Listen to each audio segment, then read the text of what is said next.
One of the student ఉన్నారు మనతో పాటు. నీ పేరా? వాసంతి లక్ష్మి. వాసంత లక్ష్మి. ఓ సో లక్ష్మిలానే నీకు కూడా డిగ్రీ అయిపోగానే లక్ష్మీదేవి వచ్చింది అనుకోవచ్చు. డెఫినెట్ గా. ఓకే, ఎన్ని కంపెనీస్ రా? నాకు 5 కంపెనీస్ వచ్చాయి. 5 కంపెనీస్. సో ప్యాకేజ్ తెలుసుకోవచ్చు దాన్ని? నా హైయెస్ట్ ప్యాకేజ్ వచ్చేసి 6.5. 6.5 ఇక్కడ మెన్షన్ చేయలేదు కానీ హైయెస్ట్ నాది హైయెస్ట్ 6.5. సో ఎన్ని కంపెనీస్ అన్నారు? 5 కంపెనీస్. 5 కంపెనీస్. సో ఎలా అంటే ఆదిత్య గ్రూప్ ఆఫ్ కాలేజ్ అనగానే నార్మల్ గా డిగ్రీ అనగానే చదివి వదిలేద్దాం అంటారు.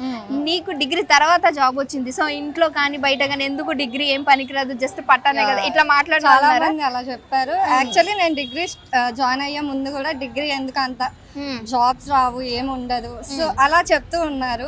కానీ నేను ఎందుకో మనకి ఇంజనీరింగ్ ఇంట్రెస్ట్ లేదు. సో నేను డిగ్రీని నమ్మి వచ్చాను. నా ఎడ్యుకేషన్ కూడా అక్కడే స్టార్ట్ చేశాను అంతా.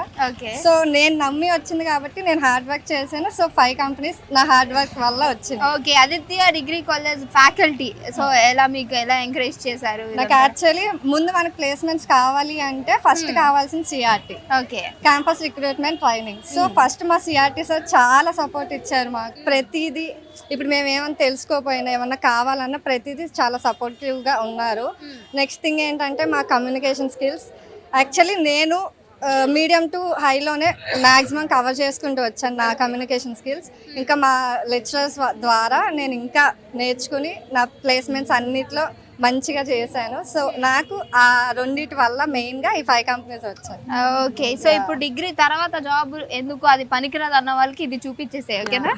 ఓకే, డిగ్రీని ఎవరు చిన్న చూపుగా చూడొద్దు. మెయిన్గా డిగ్రీకి కూడా ఆపర్చునిటీస్ అనేవి ఉన్నాయి. సో బీటెక్తో కంపేర్ చేసుకున్నా కూడా మనకి డిగ్రీతో మెయిన్ ఆపర్చునిటీస్ ఎక్కువ ఉన్నాయి. సో డిగ్రీని మెయిన్గా చూస్ చేసుకోవడానికి ప్లాన్ చేసుకోండి. Thank you so much.